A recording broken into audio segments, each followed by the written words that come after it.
Pues si apenas me estoy, estas mujeres de veras son bien desesperadas, tú.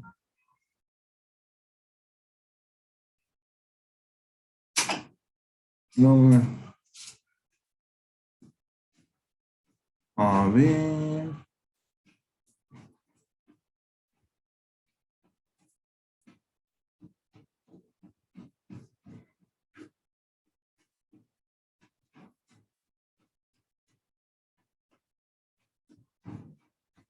Buenas tardes, muchachos. Oye, Antia, un favor, ¿no les puedes compartir la clave y el link, por favor? Porque no pueden entrar.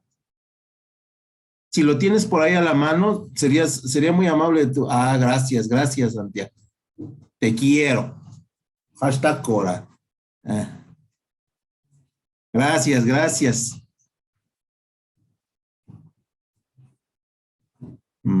Ok. Gracias, gracias. Ujú. Esperemos ya puedan entrar. Vamos a dar un tiempecito para que se puedan conectar y admitir, y ahí van entrando. A ver si no hay problema. Ahí está Noemí. Ok, y bueno, pues ya, parece que ya, ahí vamos entrando. Un saludo a todos, buenas tardes, Héctor. Cuídense mucho porque el COVID anda muy fuerte, por favor. No sé si me ven, me veo triste y decaído porque como que me quiso dar, no me dejé, pero cuídense mucho, por favor. Este, vamos a iniciar. Gracias, Jordi, pero ya ahora es en el WhatsApp. Che, Jordi. Pero me cae bien, no sé por qué me cae bien. Bueno, vamos a iniciar, muchachos, vamos a iniciar. Hola, Noemí, ¿cómo estás? Hola, Mando un profe, buenas abrazo. tardes. Igualmente, profe. Perfecto. Bueno, pues vamos a darle inicio y vamos para adelante. A Eliana, vamos a admitir a Eliana. El día de hoy vamos a continuar con ay Dios mío, con nuestro tema número 2 y vamos a ver lo que es la localización y distribución de la planta. Ahí en el video de que subimos a plataforma, que ya está, ya lo pueden checar, les comentaba, realmente de parte presupuestal no vamos a ver nada, vamos a más bien a ver cuestiones que tienen que ver con el departamento de producción. Yo estuve checando ya, pero a detalle, muy a detalle el temario, y la verdad son cuestiones de producción. Eh, todos los administradores debemos de conocer de este departamento, porque bueno, hay un montón de empresas que se dedican a transformar las materias primas. Entonces, en ese sentido vamos a ir trabajando el área, ¿no?, de producción y vamos a ir viendo algunos aspectos que son importantes, ¿no? Como en este caso, bueno, uno de los puntos más importantes de la administración de la producción es la que tiene que ver con el desarrollo de la localización y distribución de la planta. Entonces, en ese sentido, vamos a ir trabajándolo. Yo sé que algunos de ustedes no van a trabajar en esta área, yo sé que algunos se van a dedicar a otras actividades de la administración, pero siempre es importante conocer a lo que se refieren y, bueno, de alguna otra manera, ver de qué lo compone, ¿no? Entonces, pues vamos a empezar y vamos a darle acceso. Es un tema muy largo y ojalá y lo podamos terminar todo. Si no, repito, chequen en plataforma, ya está. ¿Sale? Lo primero que vamos a establecer es el concepto y la importancia del mismo, ¿no? Y entonces decimos que la localización de la planta de producción, ojo, de producción, hace referencia al lugar elegido por la empresa para desarrollar las actividades productivas. Esto es la transformación de las materias primas en productos terminados, ¿no? Y por lo tanto es donde se va a desarrollar y donde normalmente se va a tener el número mayor de personal operativo. Entonces, eso es la localización de la planta. Algunos autores también señalan que la localización de la planta tiene que ver con toda la ubicación de la empresa, pero bueno, aquí de autor a autor pueden diferir. Las causas y los factores de la localización de la planta de producción, perdón, tienen que ver con que la maquinaria, el equipo y toda la instrumentación de esta área es muy cara, muchachos. De hecho, la maquinaria todavía es excesivamente cara, estamos hablando de millones de dólares, y por lo tanto son recursos que no se pueden desplazar, que no se pueden mover y que en ese sentido, pues sería imposible que la empresa en un punto determinara que se quiere cambiar de área de trabajo, ¿no? Entonces, por eso es tan importante que cuando nosotros decidimos trabajar en el desarrollo y ubicación de la planta de producción, tengamos un lugar que no se va a mover hasta el cierre de la empresa. ¿Vale? Entonces, es importante que nosotros establezcamos que una vez construidas las plantas o la planta de la producción, no es sencillo moverla ni volver al punto de remodelarla, ni cambiarla, ni ubicar la maquinaria, porque muchas veces la maquinaria tiene o está fabricada o está colocada, perdón, más que fabricada, colocada en lugares con suelos especiales, concretos especiales, por el peso y las dimensiones que éstas tienen y el uso y vibración de las mismas, ¿no? Regresamos. Entonces, es importante saber cómo tomar la decisión y, bueno, establecer que el lugar donde nosotros decidamos poner en la empresa o fuera de la empresa, porque también será el caso, ¿no? Que hay un lugar donde se administra y hay otro lugar donde se produce, sea el más adecuado a partir de las condiciones que les acabo de señalar, sobre todo para el interior, ¿no? Porque realmente sí hay maquinaria que es extremadamente delicada y es extremadamente compleja en su habilitación, ¿no? Entonces, por ahí hay que tener cuidado. Y entonces ahí es necesario que pasemos a las causas y los factores de la localización. Y entonces, en ese sentido, las decisiones afectan la capacidad competitiva de la empresa, de manera que una buena elección sobre la localización de la planta de producción puede permitir la elección de la distribución de toda la empresa de mejor manera, ¿no? Porque normalmente, y esto lo hacen los ingenieros con los administradores, ustedes compran el terreno y si van a hacer productos, lo primero que van a ubicar al centro de la empresa es su departamento de producción y después todo lo demás, ¿sale?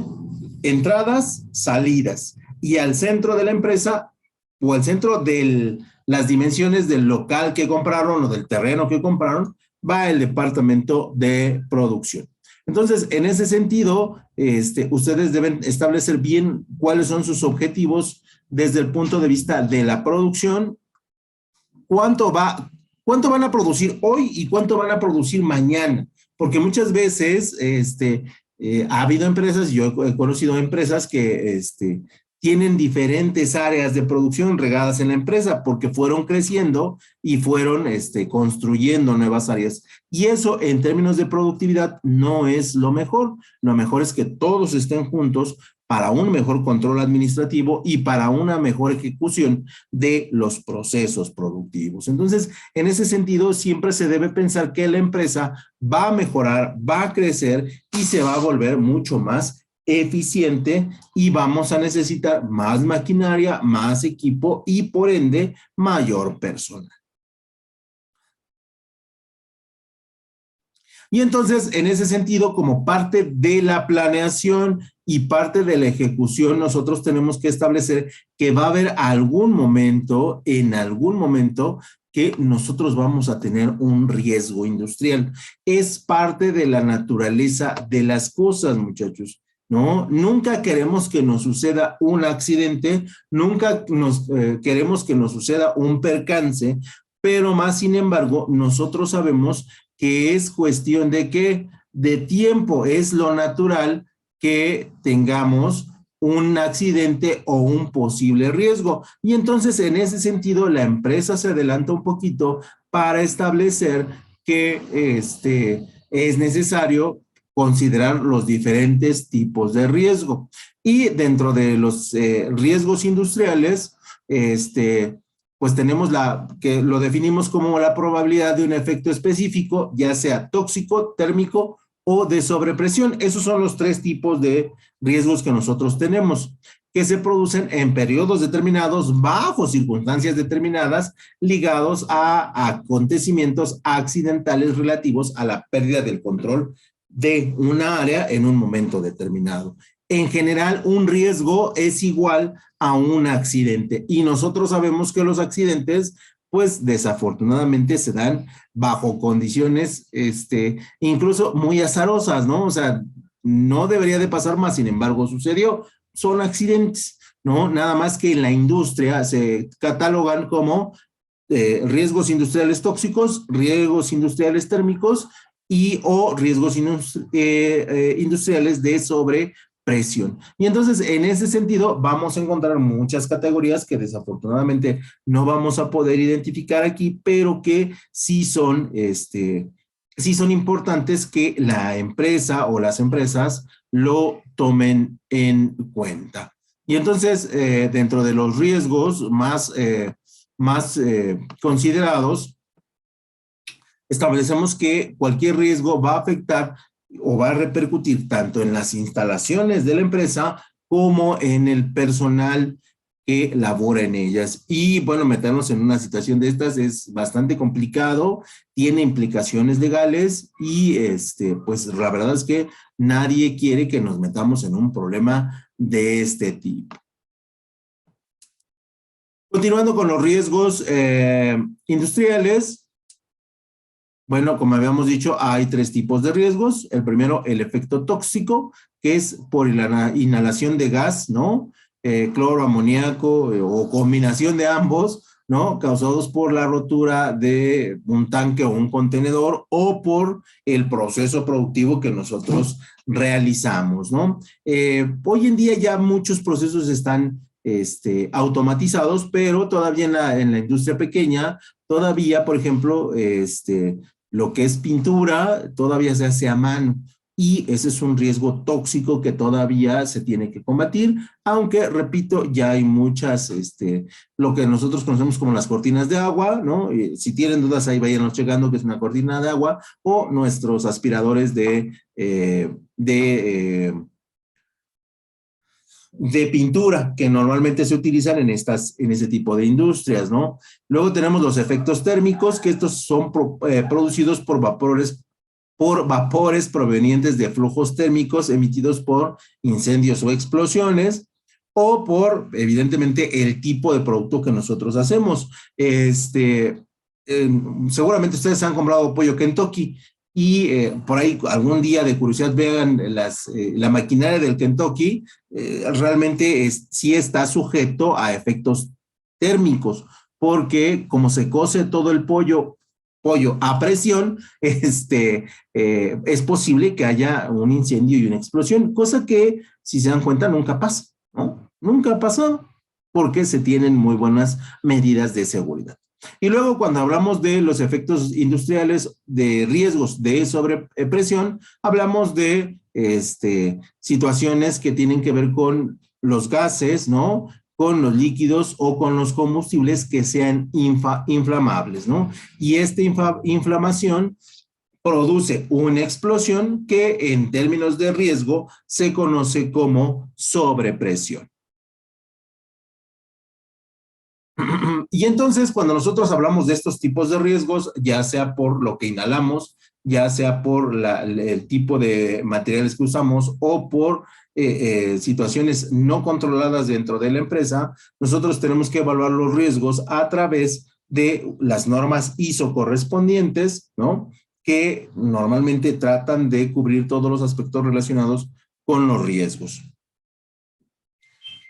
El uso de las aplicaciones ISO nos permite jerarquizar los efectos mortales, los efectos irreversibles y los efectos poco visibles, y fijar una escala jerárquica para determinar cuándo podemos efectuar o cuándo se podría determinar un efecto mortal, un efecto irreversible o un efecto ligero o poco visible en ya sea la maquinaria, el equipo o las personas.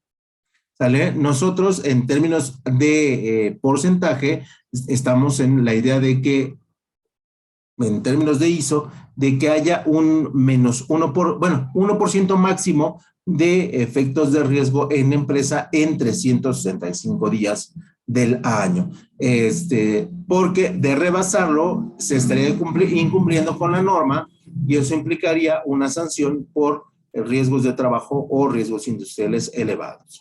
Lo sancionaría en este caso, los riesgos elevados, lo sanciona tanto el Seguro Social, ¿no? En caso de que haya accidente de personas, y Protección Civil. Y en esos casos, bueno, nos quedaría una pequeña multa porque estamos incumpliendo con los protocolos que se señalan tanto para los gobiernos locales como para las normas ISO correspondientes. Y finalmente, una vez que nosotros analizamos los riesgos, determinamos los riesgos de nuestra área de producción, establecemos cuáles son las normas ISO que vamos a aplicar para combatir el riesgo, tenemos que hacer la evaluación del riesgo. Y en ese sentido, para los efectos térmicos o de sobrepresión, nosotros vamos a establecer las medidas de seguridad y las áreas de seguridad en las cuales, en teoría, los efectos de sobrepresión no nos harían daño. También debemos considerar que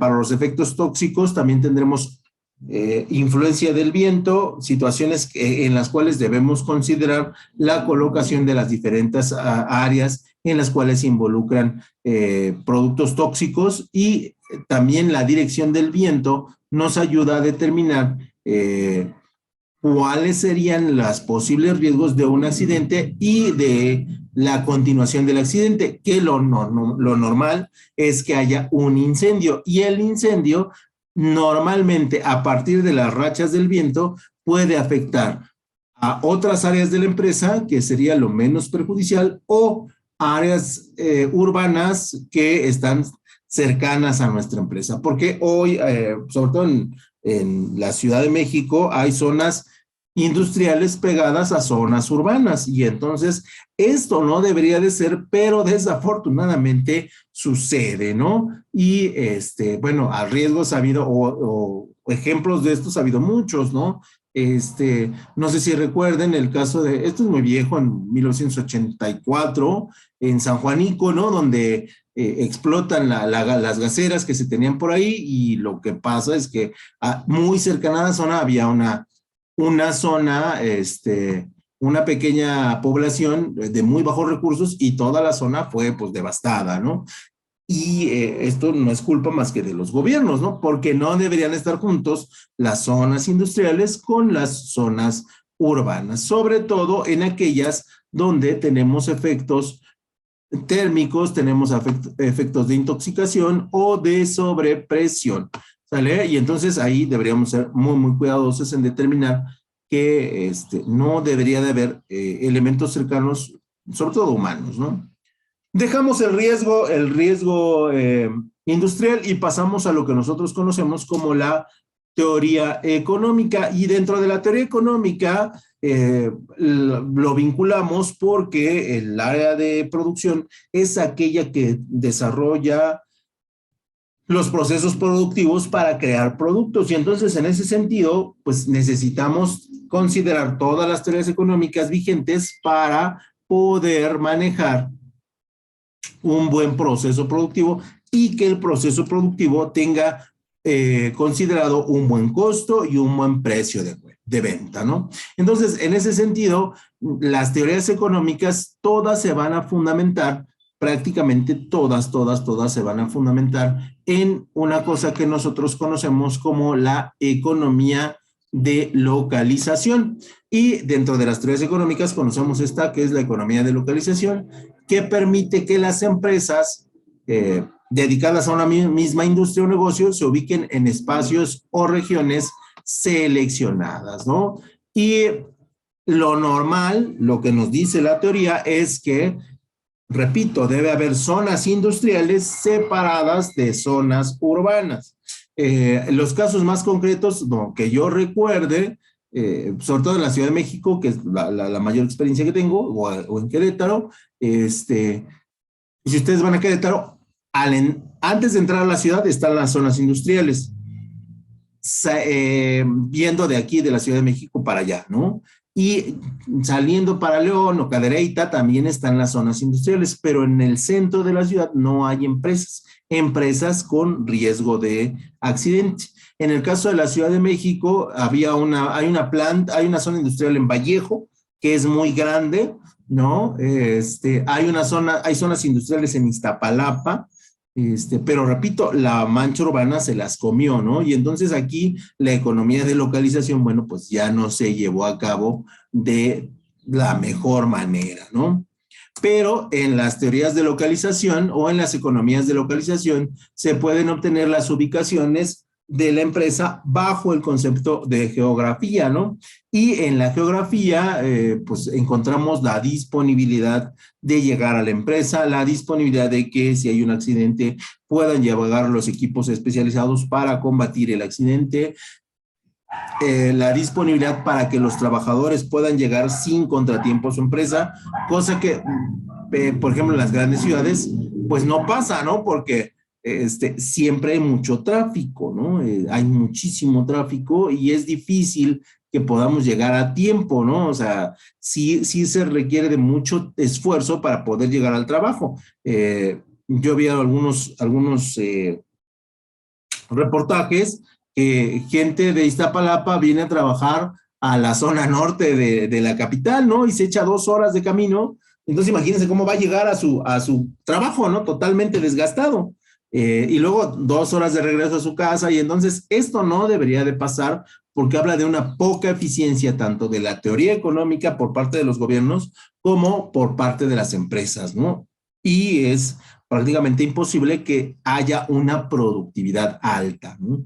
Pero en otros países sí se busca que la empresa no esté a más de 45 minutos del trabajo, de la casa de la persona o del grupo de personas para que no se desgaste, ¿no? De hecho, mientras más cercano nuestro trabajo a nuestra casa, es mucho mejor. Yo sé que hay regiones en que pues esto es prácticamente imposible, pero esa debería ser la proporción. ¿Sale? Los beneficios para la empresa, bueno, pues es que los beneficios más importantes que se obtienen es estar en condiciones climáticas y geográficas adecuadas para producir, para vender y para comercializar y para tener también personal. Y los beneficios para el país o la región, pues es que desarrollamos regionalmente el empleo, los productos y en términos generales, las personas van a tener una mejor calidad de vida. Entonces, en ese sentido, por eso es importante las economías de localización. ¿Sale?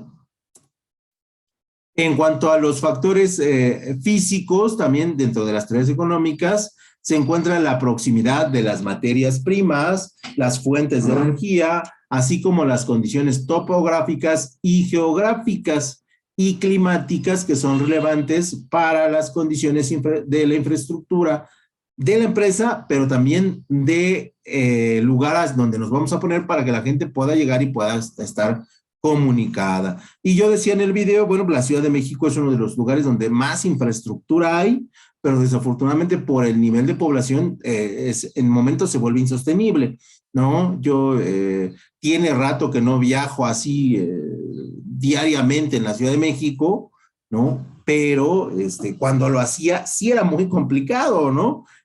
Sobre todo los metros que son muy saturados, la línea que va a universidad, la línea que va a observatorio, eran líneas muy, muy complicadas y eso realmente desgasta, ¿no? Dentro de los factores humanos también encontramos que en México, en la Ciudad de México, hay una gran cantidad de empresas porque hay un montón de mano de obra calificada, porque hay un montón de profesionales que pueden hacer el trabajo y desde el punto de vista técnico, pues eso nos ayuda muchísimo a generar pues el bienestar, ¿no? Tanto de la empresa como complementariamente del trabajador. Y luego vendrían los factores legales, que incluyen los factores jurídicos, fiscales, laborales y sociales, que en México hasta hace, no sé, 10 años eran muy relax para las personas, para las empresas, y hoy Hacienda está muy fuerte, el Seguro Social está muy fuerte, la Secretaría del Trabajo está muy fuerte ya en cuanto a los derechos de los trabajadores. Y hoy las nuevas generaciones ya pues no se dejan como las de antes, ¿no? Antes sí se percibía un favor que la empresa le hacía al trabajador y hoy no, hoy se percibe como una relación equilibrada donde yo te doy el trabajo y tú me das tu profesionalismo y tus habilidades para desarrollar una actividad. Y eso cambia mucho la manera en cómo hoy las empresas tratan a sus trabajadores, ¿no? Y en ese sentido creo que sí se ha avanzado como parte de las teorías económicas en el país. ¿Que le hace falta mucho? Sí, por supuesto. ¿Podríamos estar mejor? Sí, claro. ¿Podría haber mejores sueldos? También. Pero, pues, por lo menos no se está, yo sí diría, como en la década de los 90 y ni hablar de la década de los 80, donde realmente era muy complicado ejercer derechos dentro del ambiente laboral, ¿no? Y ahora también tenemos el problema que la gente ya no quiere trabajar, en las empresas, ya quiere que todo sea en línea, y la verdad es que no los culpo, ¿no? Pero pues las empresas creo que todavía no están listas para esos tiempos, ¿no? Cuando nosotros decidimos arrancar una empresa, colocar nuestro departamento de producción, establecer los tipos de riesgos industriales, establecer los mecanismos para generar una economía de localización, ¿no? Tenemos que establecer las etapas del proyecto. Y dentro de las etapas del proyecto, nosotros vamos a encontrar, hay varios caminos, pero la que se me hace más fácil de digerir es el proyecto con 5 etapas, ¿no? Donde la primera es el inicio y donde vamos a establecer el ciclo de vida del proyecto. Todo ciclo de vida tiene que tener una conclusión y ese ciclo de vida abarca pues el inicio, el desarrollo y los puntos que nosotros vamos a ver. Pero cuando nosotros tenemos un proyecto, debemos establecerle un ciclo de vida. Y el ciclo de vida va incluido con el periodo de tiempo en el cual nosotros tenemos que fijar la conclusión de nuestra área, de nuestra empresa y de todas las áreas que la conforman. Y en ese sentido, bueno, tenemos que ser personas especializadas que puedan desarrollar proyectos y que estén muy bien coordinadas con su equipo de trabajo. Entonces, en el inicio establecemos el ciclo de vida para 6 meses, 4 meses, 2 meses, ¿no? Que sería el periodo más corto para un proyecto. Y luego vamos al punto número 2, que sería la planificación. Y la planeación siempre es la parte más difícil de cualquier proceso porque tenemos que ver en el futuro, ¿no? Y tenemos que ver todas las variables que se puedan presentar en el futuro. Yo les comentaba en el video, el administrador por fuerza, necesita ver al futuro. Si ustedes ven, no pueden identificar el futuro, no pueden ser buenos administradores. Esa es la realidad, ¿no? Y para identificar el futuro tienen que entender el presente. Y para entender el presente tienen que estar muy atentos de todas las señales que les envía el medio, tanto económico como el social, para que lo puedan ajustar en las empresas. Entonces, en ese sentido, se tiene que planificar fuertemente para poder establecer los equipos de trabajo, los recursos disponibles y los parámetros de previsión en la ejecución de nuestro proyecto. Asimismo, también es necesario planificar la parte de la comunicación. No sé por qué se está pasando, no lo programé así. Asimismo, es necesario planificar la comunicación, los contratos y las adquisiciones y las actividades, de adquisición, que son bien importantes y son bien necesarias para la conclusión del proyecto.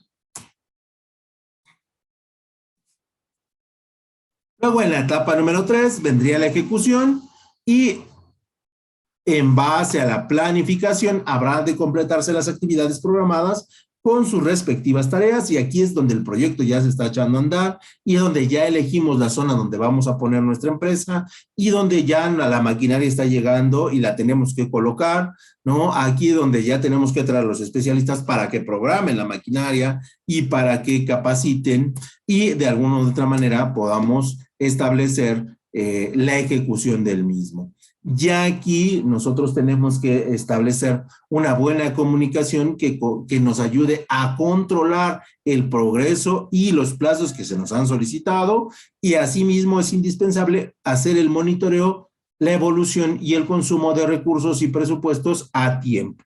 Porque, ojo, cuando nosotros nos dedicamos a la programación de proyectos, nosotros planteamos que el proyecto sale con 10 pesos y si decimos que a la mitad que no eran 10, que eran 15, pues los empresarios simplemente nos van a decir que no y que bajo contrato, pues nosotros cumplamos con lo que habíamos solicitado. Por eso es que es bien importante la ejecución de los proyectos, ajustarnos a la parte presupuestal que habíamos planeado al principio.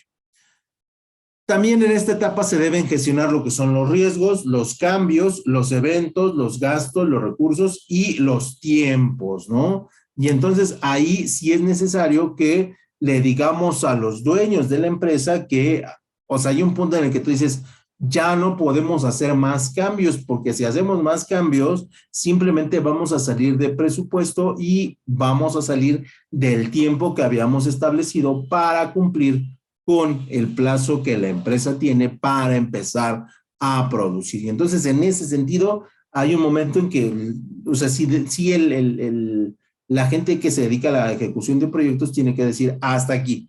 No podemos hacer más cambios, y hacer más cambios implica elevar el tiempo y elevar el presupuesto, ¿vale? Y este trabajo también es parte del administrador, y decir, y ser muy honesto y decir, aquí ya no podemos, ¿no? O sea, hay un punto en el que la administración muchas cosas puede, pero hay otras que definitivamente están fuera del alcance, ¿no?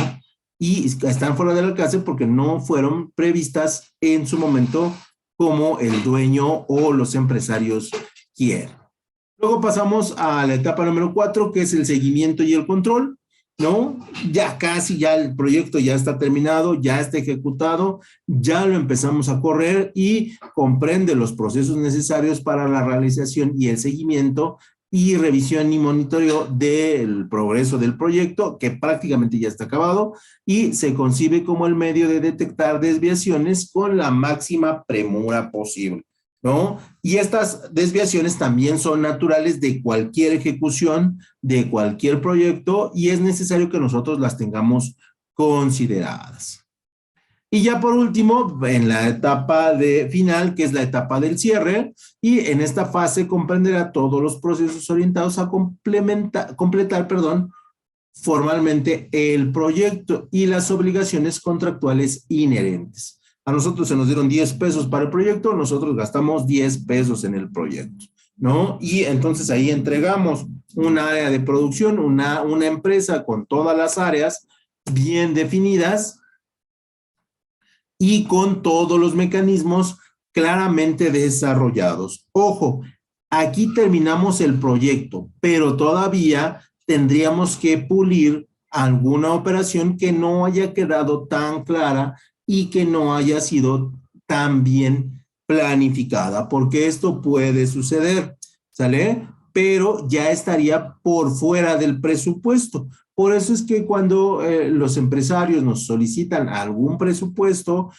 de proyecto, nosotros debemos siempre establecer el precio máximo, ¿no? Con el cual podríamos ejecutar independientemente, ojo, de nuestro salario, con la seguridad de que les vamos a cumplir y les vamos a entregar una empresa y un área de producción totalmente funcional. Y eso sería todo por mi parte, muchachos. No sé si tengan alguna pregunta, y este sería el momento porque tenemos algo de tiempito para hacer alguna pregunta, alguna inquietud que tengan, o alguna duda que tengan.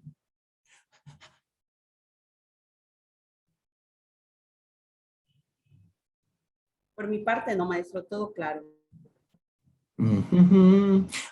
Solamente como dato, bueno, no como comentario, ahorita que termine la clase, me vuelven a mandar su asistencia, por favor, al grupo de Derecho Mercantil para que yo pueda registrar su asistencia, ¿sale? Entonces, no sé si tengan dudas, muchachos. No me... ¿No? ¿Nada? Entonces, nada más los... Jordi, ¿no? Nada, no. Entonces, solamente para comentarles que la siguiente semana tenemos examen de Derecho Mercantil y de producción o parte presupuestal y que en la semana les mando la guía. Lo más seguro es que el lunes esté la guía de las dos materias más la tarea que les voy a dejar. ¿Sale? Entonces, van a tener algo de actividad que cumplir y eso sería todo por mi parte. Si no tenemos más dudas... Y si ya no hay nada más que comentar. Vale, maestro, gracias. Creo que no. Nada. Bueno, pues entonces, cuídense mucho, muchachos, coman rico y en cuanto termine la clase me mandan su asistencia, por favor, al WhatsApp. ¿Vale? Descansen mucho, cuídense. Nos vemos el próximo sábado. Bye. Hasta pronto, profe.